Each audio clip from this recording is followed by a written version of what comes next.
Welcome to Ngosi Talk Shows. Lead from within. Find your own voice. Challenges we have had to overcome in 2020. Find your own voice. The world has become united by the unseen, knowing there are no guarantees for tomorrow. Lead from within. Find your own voice. Let the world hear your voice and be filled within. For the day has come for you to be a great leader. The time has come to break away from the pain, distraction, experience the unthinkable. Find your own voice. Lead from within. Over to you, Carol Ann. Please introduce yourself to our audience. Hello and good afternoon from London, UK. And yes, I'm Carol Ann, and as the writing facilitator, what I do is I support soul-driven entrepreneurs in becoming more productive with their writing by connecting them with their deeper innate ability to write. But more importantly, they experience free-flowing writing. They experience an unlocking of the writer within and getting their book written, getting their story written, because you cannot publish what isn't written. And all of this has come about through my own journey of unlocking the writer within. So Amanda, would you like to introduce yourself? My name is Nadia Cottrell, and I'm coming to you from Calgary, Alberta, Canada. And I am a teacher, an author, and an illustrator, and I help people find their own unique creative capacities within themselves. And it's bright and early here, but I didn't realize you guys had a daylight savings time, and ours is until next week. So a little bit off on the time this week. Thank you so much, Amanda. And our topic today is how do you achieve greater heights in your life? What are the habits that are necessary to achieve greater heights in life? So Carol Anna, I'm gonna let you explain this topic. I know every time you choose a topic, there is a story behind it. So could you please explain the topic to our audience? Yes, I saw the phrase, about achieving greater heights. And as I was thinking, oh, that's intriguing. You sort of think about getting higher, don't you? Like climbing a mountain or something like that. So how could you achieve greater heights? What does it mean? And so I was intrigued, and actually, it's about being more successful. It's about improvements that you can make, rather than just sitting and just accepting where you're at. It's being more successful. How can you be more successful? How can you improve yourself more than ever? And that's what about achieving greater heights is. So how can you do that? What are sort of habits that you perhaps need to do to achieve it? There's certain mindsets, actions, and what would that look like for you? Because what it would look like for you is not the same as what it would look like for me. And I think that's what needs to be looked at as well, is that whole thing about don't compare yourself to someone else. I love the phrase compare to despair, because if that's the greatest way to get into depression, if you start comparing yourself to other people. So it's actually about looking at yourself and how can you achieve greater heights? How can you grow a bit more? Not physically wise or up, it's like in yourself, personally, within your business, within your life. What maybe haven't you tried before that you could now try? So something like that. So I just thought, yeah, I had this picture of greater heights going like this, and I thought, no. So what about you, Amanda? Like how you said that it looks different for everyone, because that was the comment I was going to make, is that it's going to look different for everyone, and that you can't compare your greater heights to other people because nobody's walked in your shoes before. And so what greater achievement looks like for you is going to look very different than what a greater achievement is going to look like for somebody else. And I think even because I'm a teacher, sometimes like I have students come in at all different levels, and one student, maybe their goal is just to be able to write a sentence, and other students, their achieving greater heights is going to look like writing complete stories and paragraphs, and pushing themselves to actually not just rush through their work. And so we all come in with different talents and different strengths and weaknesses. And so whichever area it is that you want to grow in, you need to just start looking at that area and start researching the different things that could help you achieve your goals, and not worry about what other people are doing, because you haven't walked in their shoes and they haven't walked in yours. So you need to be gentle with yourself, and also to know that greater heights for you are going to look different than greater heights for somebody else. And it's so much of what we're looking for in life is that self-acceptance and that inner peace. And I think that sometimes when we're looking at the external, we look to other people, and we look to certain like indicators of success, when really achieving greater heights could be something completely that we find within ourselves. Yeah. And I've got a quote here by William Faulkner. He says, "Always dream and shoot higher than you know you can do.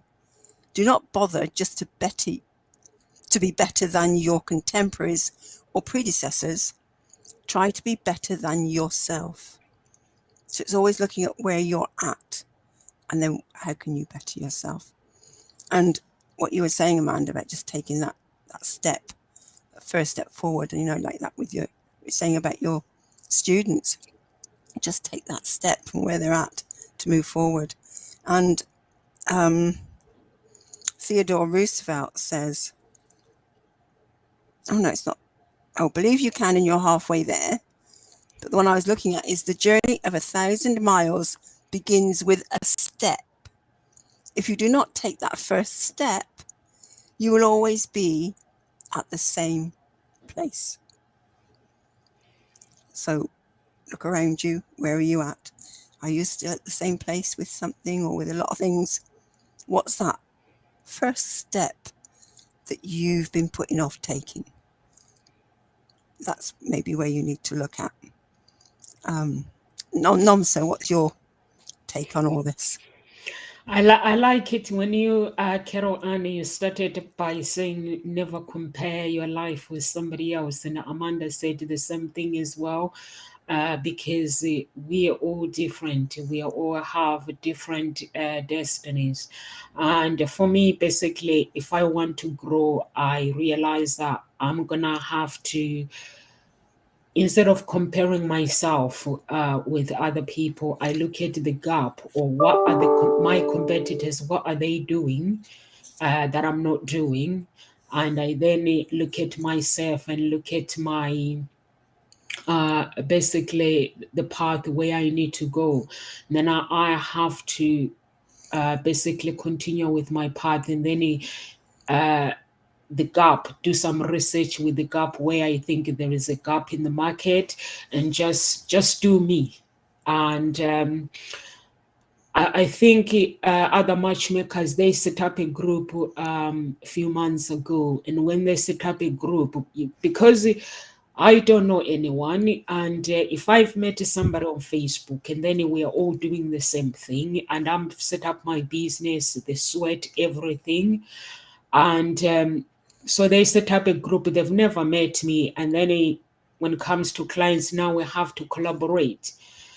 And it was like, okay, I give you my clients, you give me my clients, but I don't know you. So I put a message saying I would like to actually get to know somebody, get to know people first, and maybe set up a video chat, and just, I need to know where my clients are going, and I need to understand your business models. And some people, they didn't like it, But for me, that's how I work. This is the path that I need to take. And that's where, when I'm referring my clients, I need to know who I'm referring my clients to. Just because you are a matchmaker, it doesn't mean I know you. I don't. So that's how I'm basically, that's my path. That is what I need to, in order for me, for Hope Springs Tenant Introduction Agency to achieve greater heights.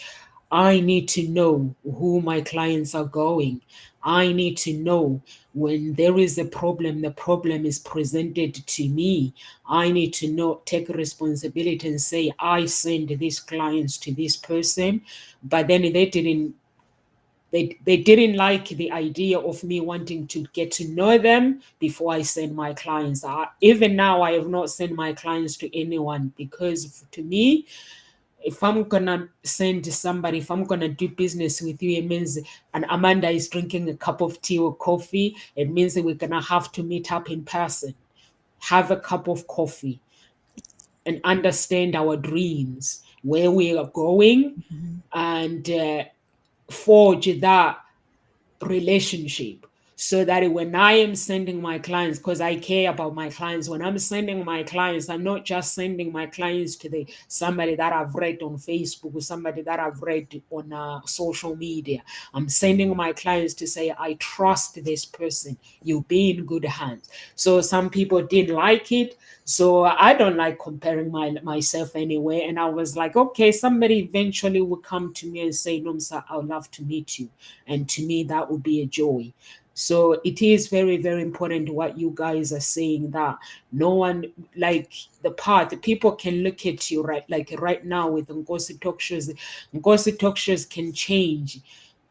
Some people don't know the path that we've walked. So they will start judging us and saying, oh, you were successful and set up their business based on us being successful, but they don't know the whole picture, what we had to go through. So I agree with you guys that never compare yourself with anyone. Just ask the advice. Ask the advice. I always ask the advice. How did you do this? And I listen and I take that advice. If it's a good advice, I take it and I implement it. Or I look at my personality, I look at where I'm going. If it's going to work, it's going to work. If it's not going to work.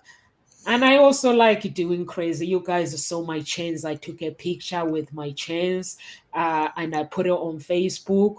That's me. I'm real. And that's what Ngozi Talk Show and Hope Spring Eternal Introduction is about. Carol Ann represent one chain that you can be broken if you wanted to, if you get in touch with her. Amanda represent another chain that if you speak to her, you can break the chain. I represent another chain. So basically, that's what we do. We break chains that are holding people back. So that's why I took that picture and I was like, this is me. This is what Ngozi Talk Show represent and Hope Springs Eternal Introduction Agency. But sometimes that picture can change everything. When I wake up one day, things might be different, but somebody may not know that I had to go crazy to show people this is what we are for us to be where we are. Over to you, Carol Ann. I love what you were saying, and about, yes, looking at your competitors, but not comparing yourself to them, just seeing where they're at, where the gap is from where you are to where they're at, and seeing, well, you know, if that's somewhere you want to be, look at how they've got there, but then deciding on your own journey to get there. And what I like is I heard you say you're actually aware of your own values. Yeah. And it's by standing by your own values that helps to then determine your journey in this and your why. What is it that you're about? And by standing for that, that's what then comes over. That's what brings your unique personality into this. And that's the energy that people will feel and want to work with, because they know you're true to yourself. And there was something else you said, and it's gone completely out of my mind, but it'll come back.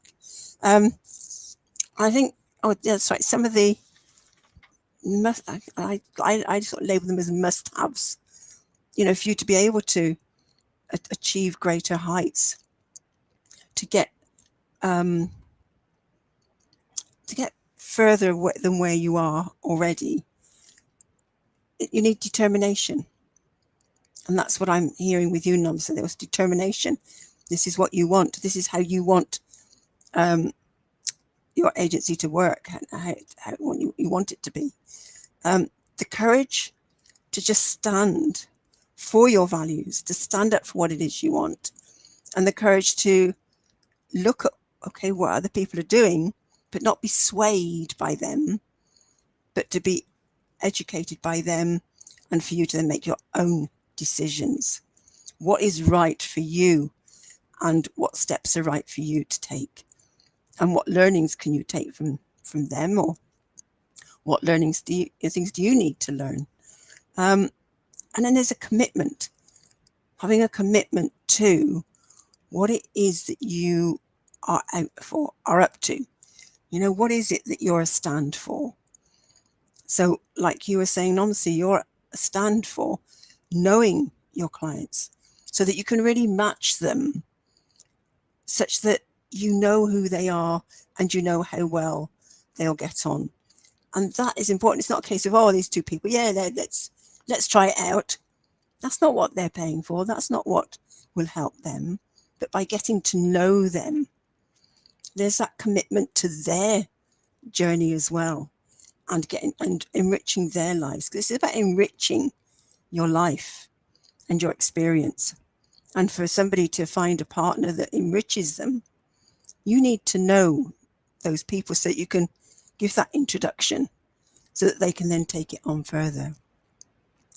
And it's having the discipline to keep going with what it is you want to do, setting yourself those steps and those milestones and working to them, and then being consistent. You know, are you a bit flaky about it? One day, yes, you're doing it, next day not. It's about having consistency. And, but overall, mastering the craft of patience, because things don't happen overnight all the time. Sometimes something will just go bing, but not all the time. And it's little step by little step, things sort of change. And it is about having patience. And it's something I've had to learn all this time. And I know I've had a few moments where, many years when I first started on this journey of having a real sort of shouting match with the Lord, because I just heard, you know, saying, I want it now. Why can't I have it now? And I heard in my head, patience.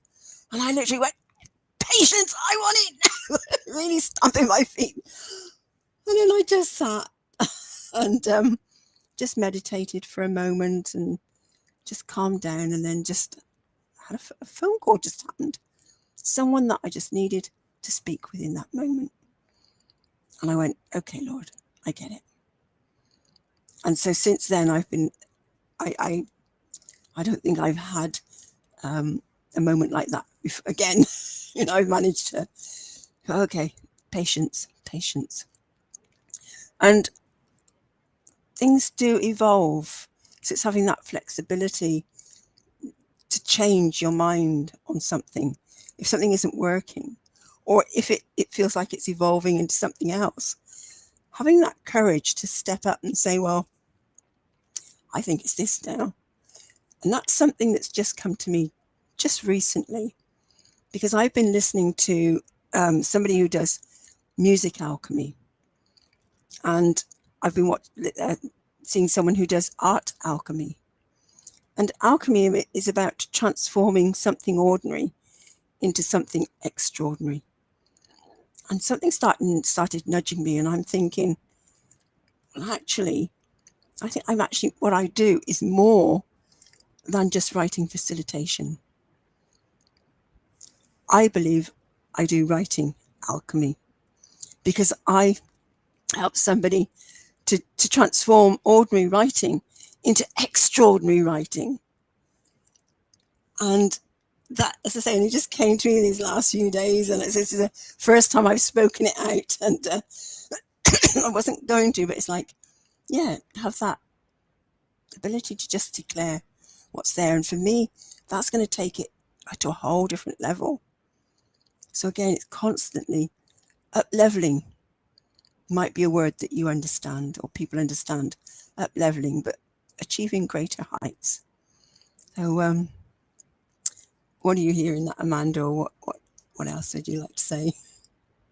You're muted. I was hearing you talk about setting goals, and I don't know, I know in the classroom we talk about setting SMART goals, and I don't know if you've ever heard of that. So SMART means that it needs to be specific, measurable, attainable, relevant, and time-based. And I've used the skill in the classroom before where the students write a specific goal for themselves, where they have a time that they need to achieve it by, where it's very specific, so they can go back and self-evaluate if they've actually achieved that goal or not. And it's a really interesting way to look at it, because you can set goals, but then if it's not specific, relevant, and something that you're working on a regular basis, then you're not going to achieve it. And so sometimes we have to be really specific with what it is that we want to achieve, and be very, very that we are working towards that. Because people can say, oh, I want to write a book, and then if you never do anything to actually achieve that goal, or you start and never keep working on it, you're not ever going to achieve that. But take steps each day or each week to go towards those goals. You'll achieve something that you never thought imaginable in a short amount of time. And so I think that people really need to take a look at what it is that they want to achieve, and set aside specific time where they're going to work on that. And as you work on that, your work will evolve. It might take you in a different direction than you ever thought of. I never thought I'd be speaking on a on a talk show in the UK out of Calgary on bright and early every Tuesday morning, but you never know what direction it will take you in. And I think that's something that's really important, and to be open to things that you may not have originally thought of. I never thought that I wanted to just write and paint and draw, and now I speak too, and that's something that I didn't actually originally set out to do, but I think it's so empowering to be able to speak, and to be able to speak my truth and speak my journey. And it's not something that I initially planned when I was setting my goals. My first goal was just to write a book for my classroom, and it's taken me in a very amazing direction and journey, and a learning journey that that I've been on and continue to be on right now. And also I need to be gentle with myself sometimes when I take a bit of a pause in that journey, because I have in many ways taken a pause in my writing journey, because I've been so focused on my classroom and just making sure everybody's safe, and everything with what's going on with COVID, and in Canada there's a lot of really concerning lockdowns. So lots of my focus right now has been on writing letters about choice and about the law, and making sure that people are able to have freedoms. And so while my writing goals in my children's books isn't something that I'm necessarily focusing on right now, I do think that empowering others through writing is something that's so powerful. And especially with what's going on in the world right now, we really need to speak our truth, and need to speak our concerns, and need to speak what our goals are, and how we want to build a better future where it's more inclusive and more understanding, and that we have empathy for everyone. Agree with you, Amanda. Sometimes you have to you basically have to, like, writing, communication in writing is an amazing thing. Like sometimes when I'm sad or wanting to do something, I basically write. I never stop writing. I keep writing until something comes up. And setting up smart goals as well is very, very important. I agree with you, Amanda, and being very specific of what you really, really want.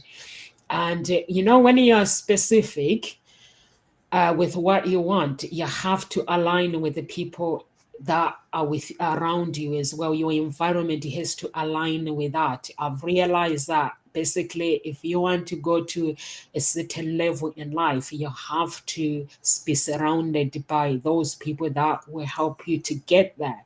So if you are specific, you write your goals, but you have the wrong people in your life. And mostly don't worry about family and friends, because some people, when they have goals that they need to reach, they start worrying about family, what they think, what friends are gonna think. Family, friends, basically, they are part of your family. They are your family. They've known you for a long time. You grow up with them, and they're like your sister. They are like your brother. So if you're gonna turn up and say, "I have a business plan that I'm gonna start, and it's gonna cost thousands and thousands of pounds," they are not interested with what you're gonna start. They interested with the money. You're gonna waste the money because they are protecting you. So if you get distracted on that, basically that is a dream dead. So might as well go find somebody else. Or if you have a family member that is really, really supportive and very good, and it's mostly if you have a family members that are teachers. Teachers are good. Even if you can speak to any speakers, Tony Robbins, they'll tell you that teachers are good at setting goals, and they are good at supporting and listening to your dreams. So if you have a family member that is a teacher, and just go and put your, because what they do for living basically is setting up goals for children. They set up targets. They spend all their life wanting to make sure that children have good results. And for the children to be able to get to where they need to be, they need to plan. They need to set up goals. They need to be specific as child, as individual. This is how we're gonna help this one. So that person is good for help. But if you ask anybody, ordinary family members, they're gonna be, "Oh my God, you're gonna put 50,000 pounds on your business? That is not a good idea." So even if it's a good idea, that is a dream dad. So you might, and then you're gonna start saying, "My family members don't get me." They do get you, but they're protective. It's not that they don't want you to do the dream. They are very, very protective. They love you, and that love can destroy your dream. So for me, basically, I tell my family members when the dream is alive. I pick their brain and I tell them, what will you guys do if I start doing this? If I start, and you hear them, somebody will come up with, it's a good idea, somebody will come up with a negative. I'm like, "Oh, you're good. I come back to you."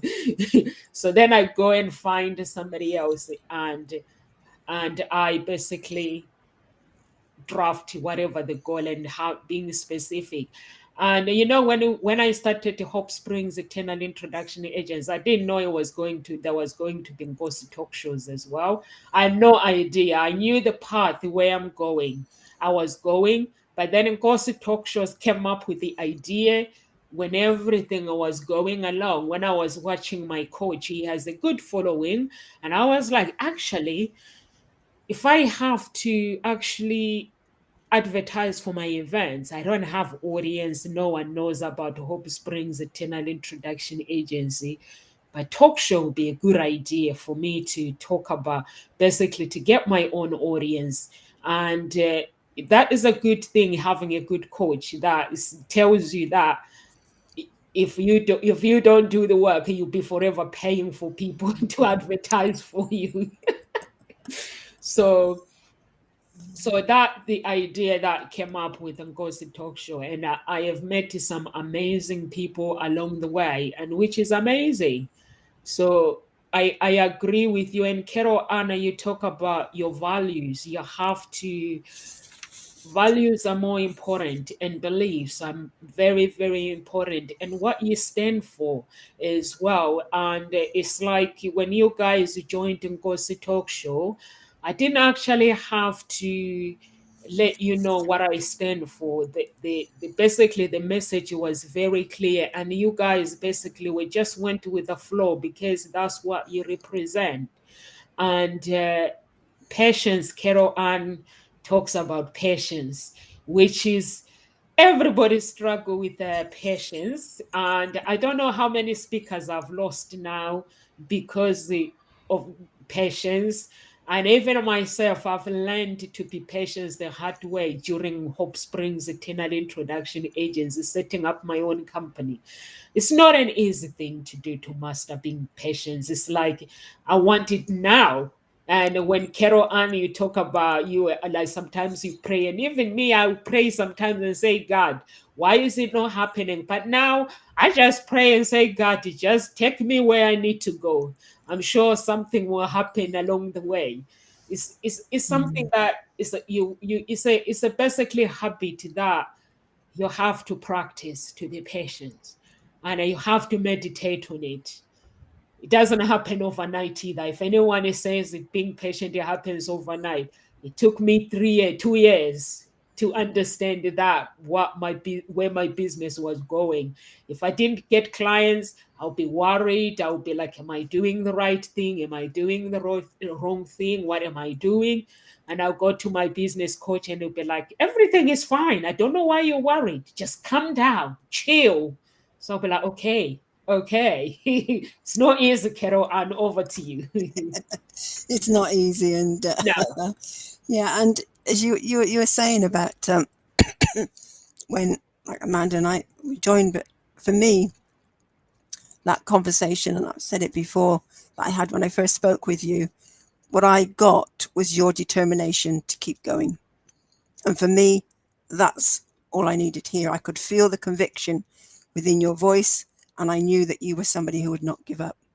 And that spoke to one of my top values, so there I felt it and I heard it in what you were saying, and that's what had me, sign up and be on this, come on this show and join you on this adventure. And it's been really exciting going along. It's pushed a few buttons in me, and I've just worked on myself to overcome those, and I can feel myself growing within this environment, this opportunity. And as you say, never mind what your family or friends think, because they've got their ideas of, what's a big stretch or what isn't. And very often where you want to go seems to them like, oh, that's impossible. And who is it? T.S. Eliot said, only those who will risk going too far can possibly find out how far one can go. And I thought, what a lovely expression. How far, how can you find out unless you actually go for it? So, and for me, what I read many years ago when I started reading The Science of Getting Rich by Wallace D. Wattles, and it's got a special introduction by Bob Proctor in it. But there's this quote, and when I read that, I thought, oh, this is amazing. And it's a quote by Steve Bow, and it said, God's gift to you is more talent and ability than you could possibly use in your lifetime. Your gift to God is to develop as much of that talent and ability as you can in this lifetime. And for me, that just opened up the doors of possibilities. Like, wow, there is so much that we can achieve, that we can do, and that is possible. So I keep remembering that and going back to that.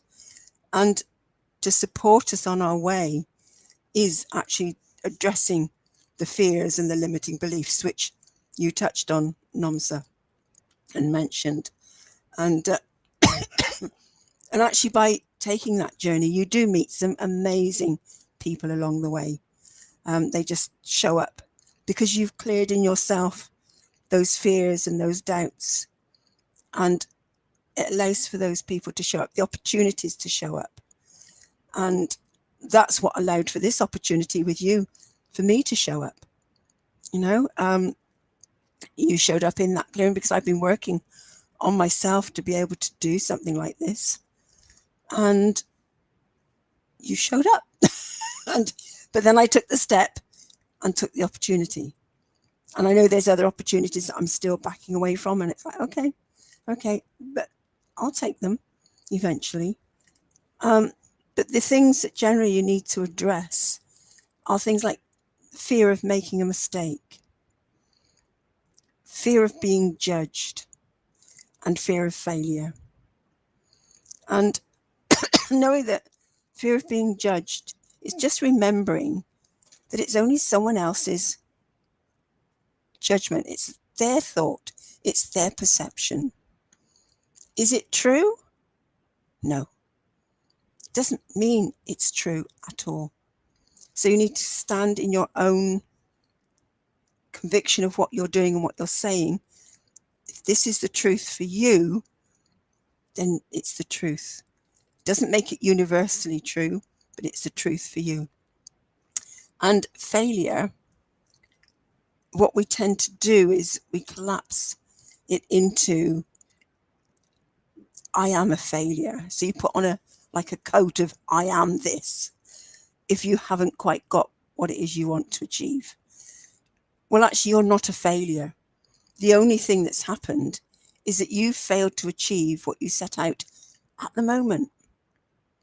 It doesn't mean you're a failure. It's about then addressing where you're at, what's happening, and what's the next step, and standing true to your commitment. And again, it comes then back to those qualities that I spoke about earlier: determination, courage to keep going. So address those fears, address those limiting beliefs. And that's one of the key steps towards being able to go further than you ever thought you could. What do you think, Amanda? I think people can always go further than they ever thought they could. I think that we have this innate ability within ourselves that once we spark it, we can achieve things beyond our wildest dreams. But the trick is that you can't just start and stop. It's that you need to continuously keep going and keep that spark alive. And be open to allowing that spark and that determination to take you in different directions, because you never know what you're going to be able to achieve. And I believe that people have so much creative power within themselves, and so many people think that they're not creative when really they are so creative. They just, their creativity doesn't show up in the ways that people traditionally think of creativity as like drawing or painting. Even to be smart, if people think they're not smart because they're not good at math or not good at writing stories, and really they are unbelievably smart. Maybe they have intuitive skills, or maybe they have these social skills that other people who are gifted in other areas don't have those unique gifts. And I think that our narrow view of what success is or what it means to achieve is really needs to be broadened, because there's so many people out there and so many different jobs and careers and avenues that you can go, and sometimes I think that school really squashes people's inner drive to achieve what they believe they are capable of, because they weren't good in a certain area, so they just give up. And those areas are the ones that are valued by the school. And I think sometimes that we really need to change our industrial view of schooling and of society, and really open it up to being more creative and innovative, and we'll see a lot more people feeling more successful and achieving those goals, and reaching for higher and higher, but within their own avenues, right? So my achievement is going to look different than Carol Ann's achievement and Nomsa's achievement, and I think that that's a really powerful thing, is that we all have the opportunity to be creative and to take our own path, and to be driven by this inner power that once we tap into it is a pretty amazing thing. Mm-hmm. I like what you were saying about people who believe they're not smart, and very often those people are smart in other ways. They've got abilities in other ways, and it reminded me of the multiple intelligences, because we've got all of the multiple intelligence within us. It's just that some are more developed than others. So and very often what we term smart people, it's all down to academic achievement. We seem to have that focus. Well, actually, there are other ways of being smart, and there are other intelligences. And I remember at school, there was one year when we didn't do the sports day for some reason. And I remember this young lass who was so disappointed. And I was disappointed for her, because she was one who struggled with maths. She was in one of the lower sets, but she excelled on that field, with the running and all of the athletic achievements there. She really excelled at that, and she didn't have that opportunity to show that year. And so this is it. You just don't know what our abilities are that we've got, and it is recognizing those. And so those multiple intelligences, it's Gardner's multiple intelligences. There's the visual, there's the auditory, there's the kinesthetic, there's interpersonal, intrapersonal. So inter is more out there, isn't it? And intra is going in. There's the linguistic one, so it's languages. There's mathematical logic one. There's music. And I'm sure there's another one. 1, 2, 3, 4, 5, 6, 7, 8. I've missed one somewhere. I think there was 9, but I think there was another one that they were it might have started off as 8, but I think the 9th one is now what they were looking at was the existential one, because they knew there was something else that they could bring in. But there's certain criteria that they look at that makes up what an intelligence is that they were looking at. And so actually it turned out that existential intelligence, actually they were able to put those three categories to it.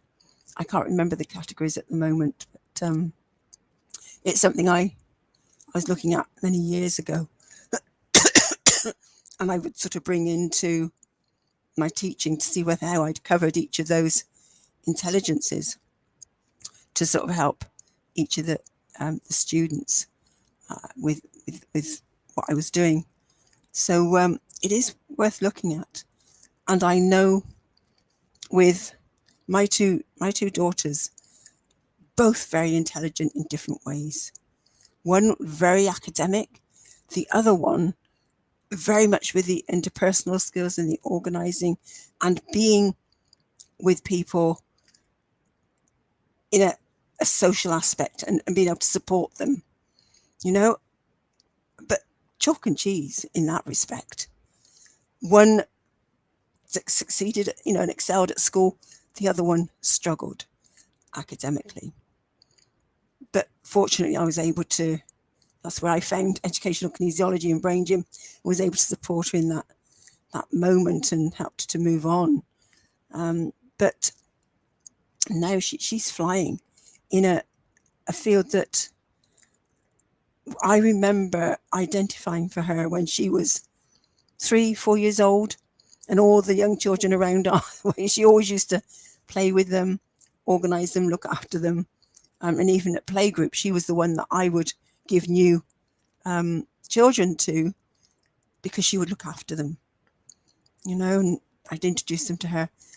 But she now, instead of, we thought she was going to be a social worker, but she's now actually working for Home Start Healing, and she's supporting vulnerable families.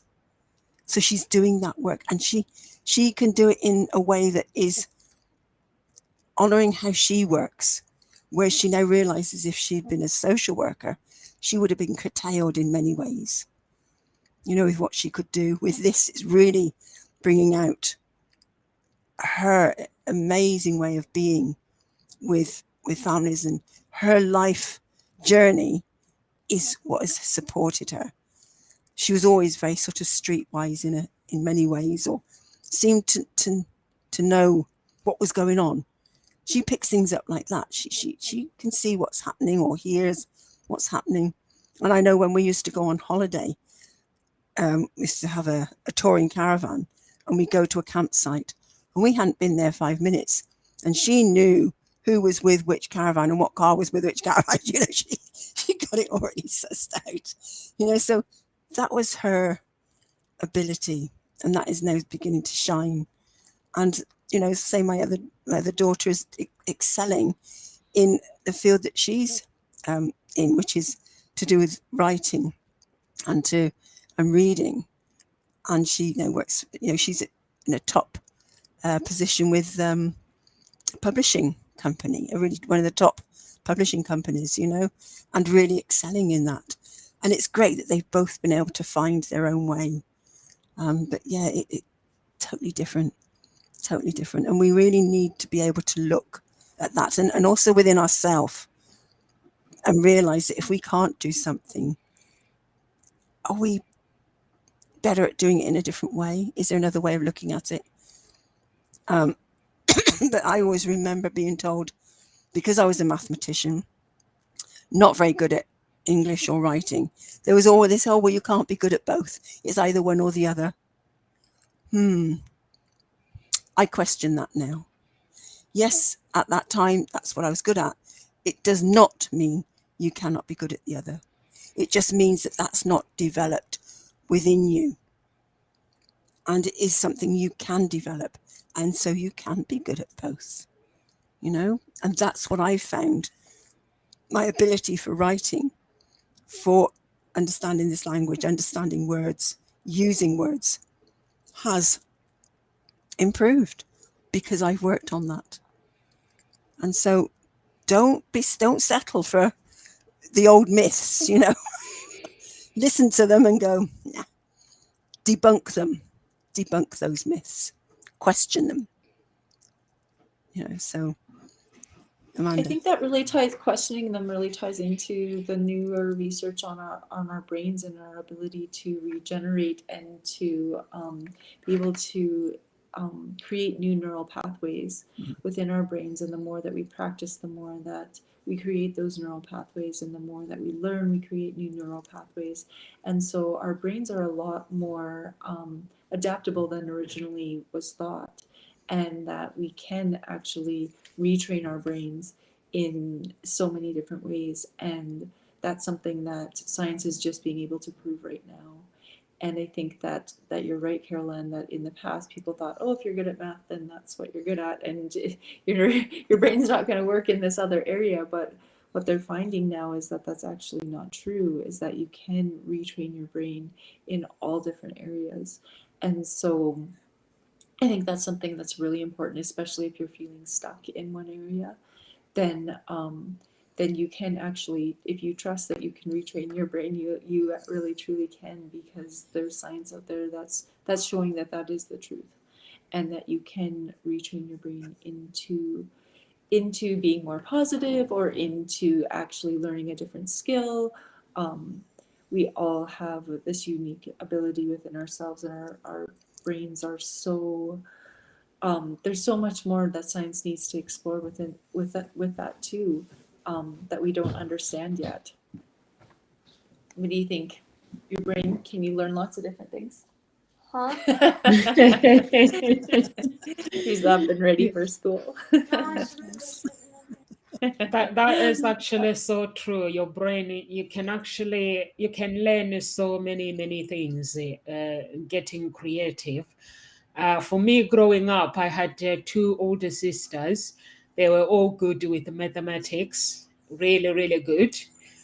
But me, I knew that it wasn't my thing. But if I really, now I realize that if I really wanted to get into it, I would have been the best as well. But I just saw them; they were the best. And but if you have put me on stage, basically I win. Or if I was to defend or become your lawyer to defend you, I win the case. So that was where I saw myself being there. But I was never really interested. And I'm glad that I had my family that let me be. They let me be Nomsa, like the things that I wanted to do. And if I go in, like, hear parents, I had some parents talking about, I would like my child is gonna be this, is gonna be this.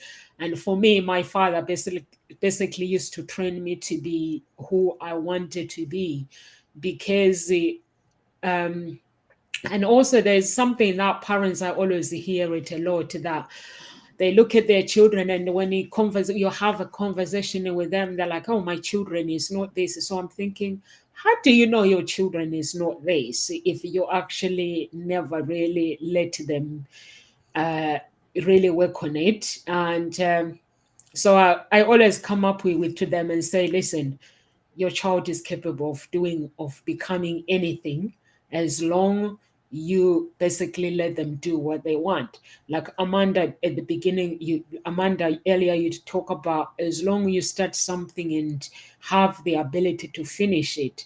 My house, I have a rule: if you start something and it goes on for a year, you don't get to say, I give up. You don't have that right. That legal right gets taken out. Once you start something and it goes on for a year, that means you're building to it to be something. So I always teach my children, and to basically, I'm teaching them when they start something and friends say, I don't want to do this anymore, I'm stopping, they don't get to copy their friends and say, I'm going to stop as well. So in my house, it does not happen like that. If you want to quit something, I'm listening. I want good reasons. Why do you want to quit it? Or do you feel like it doesn't serve you anymore? Or you feel like it's the wrong decision?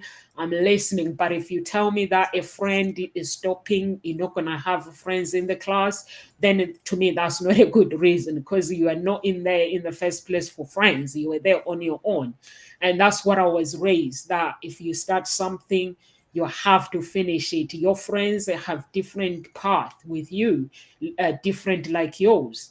So your friends come and go, but you're just gonna be there. So you have to learn to basically be you and focus on being you, and ask your friends to support you. That's all they can do in your life, but you can't copy them. I think, Amanda, you want to leave now. So any words of encouragement, Carol Ann, before we leave? Yes. Stephen Covey says, identify the end you seek, then design a specific step-by-step plan in order to achieve it. So look at where it is you want to go. But I love what Christopher Columbus said. You can never cross the ocean until you have the courage to lose sight of the shore. So how many of you are sort of still trying to see the shore behind you and haven't gone that bit further? How much further could you go?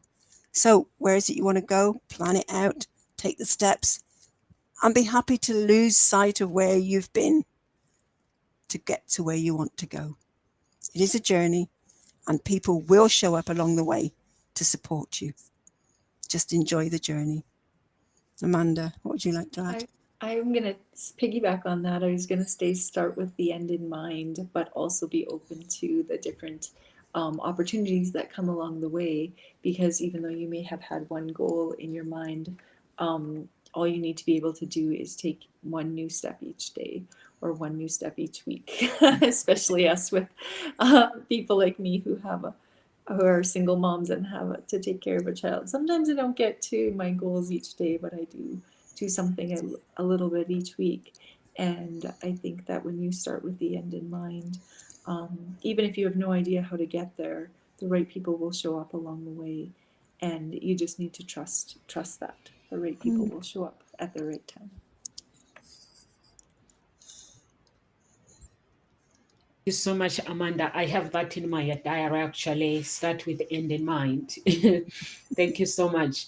And for me, is have the courage to basically do what you want to do.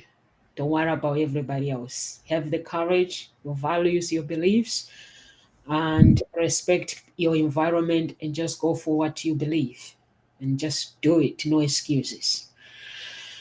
So we are here at Ngozi Talk Shows Monday to Friday, 1 p.m. UK time. Please, if you're watching this video later, press some heart button and share some love with your loved ones. And please follow us on YouTube as well. God bless you and live with grace.